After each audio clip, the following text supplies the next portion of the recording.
గోదావరమ్మ సాక్షిగా మరో ప్రజా ప్రస్థానంలో జనకెరటాలు ఎగసిపడ్డాయి.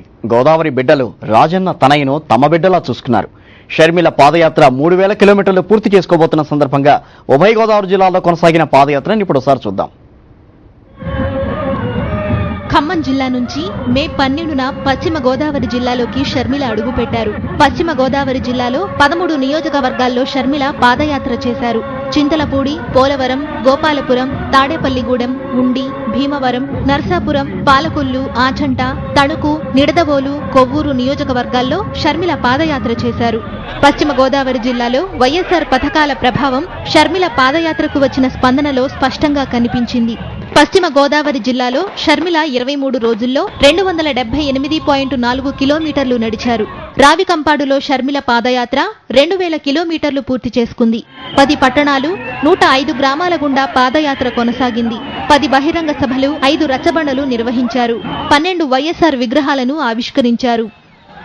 జగనన్న నాయకత్వంలో ఏడుపులపాయలో నాన్న సాక్షిగా మొదలుపెట్టిన ఈ మరో ప్రజా ప్రస్థానం 150 రోజులు పూర్తి చేసుకుని ఈ రోజు ఇక్కడ ఇప్పుడు ఇలా 2000 కిలోమీటర్లు పూర్తి చేసుకోవడం జరిగింది.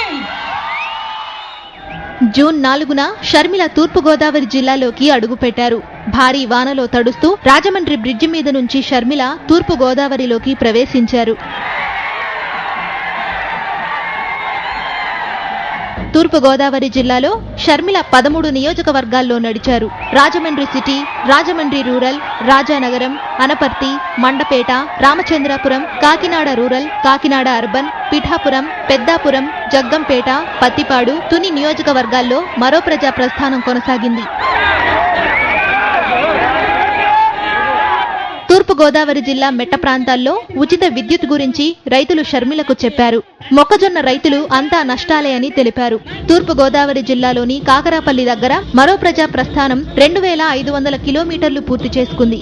తూర్పు గోదావరి జిల్లాలో షర్మిల 21 రోజుల్లో 270.5 కిలోమీటర్లు నడిచారు. ఉభయ గోదావరి జిల్లాల్లో షర్మిల 44 రోజులు నడిచారు. తూర్పు, పశ్చిమ గోదావరి జిల్లాల్లో 35 అసెంబ్లీ నియోజకవర్గాలుంటే షర్మిల 26 నియోజకవర్గాల్లో నడిచారు.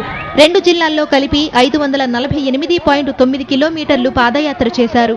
మరో ప్రజాప్రస్థానం డెస్క్, సాక్షి న్యూస్.